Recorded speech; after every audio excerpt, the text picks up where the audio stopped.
In the land of Urbania, the trains all run on time, and everything is looked after by the National Board of Benefactors. The benefactors know, and have known for centuries, what is best for the citizens of Urbania, or at least what is best for most of them, most of the time. They have also tended to believe, although occasionally they have heated debates on the subject, that the mass of the citizens haven't the slightest idea what is good either for them or for the nation as a whole. The people, therefore, need to be guided. And who better to guide them than those who have always had the greatest happiness of the greatest number constantly in mind?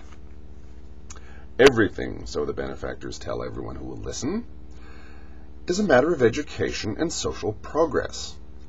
Once upon a time, would anyone believe it today, Urbania was a savage and chaotic place, full of dissatisfaction, violence, free thinking, disease, and unreason. Then the Great Enlightenment came, and the basic problem was uncovered. That problem, of course, was raw human nature, a wayward quality that human beings could well do without. Raw human nature was like a wilderness. Well-governed human nature was like a beautiful garden, and the benefactors came together to cultivate that garden. Gardens, however, sometimes have weeds in them, and the weeds in the Urbanian garden were the three great classes of difficult people. The benefactors, however, created three institutions to take care of these three problem groups, and the institutions function smoothly, by and large, to this day. The first of the institutions is the prison, a place to hold and treat those difficult people found guilty of crime. The second of the institutions is the hospital, a place to hold and treat those difficult people found guilty of illness. And the third of the institutions is the school, a place to hold and treat those difficult people found guilty of both youth and ignorance. It is, say the benefactors, these three institutions which mark the greatness of modern Urbania, and which have taken its citizens from the depths of chaos to the heights of good order and social harmony. The three great institutions work so well, most of the time, because they are all built in accordance with the fundamental principle of Urbanian life, the square. The nearer that everything comes to rectilinear perfection, the better life is for everyone, or so the theory goes. Roundness, though of course it is not outlawed, is therefore reduced to a minimum.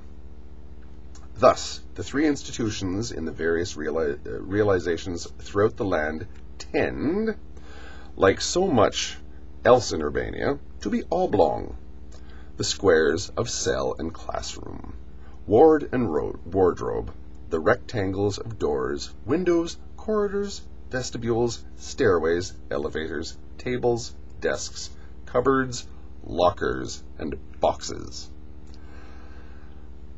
On many a wall are fixed neat sheets of paper listing the rules and regulations appropriate to a place, pinned up squarely where everyone with the ability to read may peruse them. Time is marked off not just in minutes and hours, but re-squared into periods for this and periods for that. Time to get up, 3:24. Time for your enema, Mrs. Gummidge. Time for your arithmetic class, young Postlethwaite. It is all so organized that, just as the benefactors intend, the inmates of the three institutions soon become ill at ease in surroundings that are not square, and are uncertain what to do with time that has the wrong shape. Although it is not widely conceded, however, there are some flies in the benevolent ointment of Urbania. Whisper it. But many of the three P's, the prisoners, the patients, and the pupils, do not always allow themselves to benefit from their time in one or other institution, a fact which has occasioned great sadness and occasionally bouts of black rage among the benefactors. Many criminals go back to their crime when their time is up inside.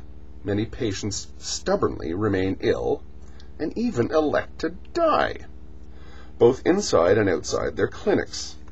And large numbers of pupils, although they are gratifyingly and permanently cured of their youth, are not all cured of their ignorance. The benefactors and their friends, however, have found the ideal solution to the problem. They build larger institutions, keep more people in them for longer periods, and declare that the institutions mark the greatness of Urbania, having taken the citizens from the depths of chaos to the heights of good order and social harmony. Anyone supposing otherwise is quietly taken off to a fourth institution that no one ever talks about. Those who have ears, let them hear. That pretty much sums up just about any view that I can come up with of an attempt to make an ideal society. Religions, philosophies, political philosophies, all of them have attempted to make, or at least to get as close as possible to a perfect society. I think that inevitably they end up relying, at the end of the day, on the fourth institution. Those who have ears, let them hear. Thank you.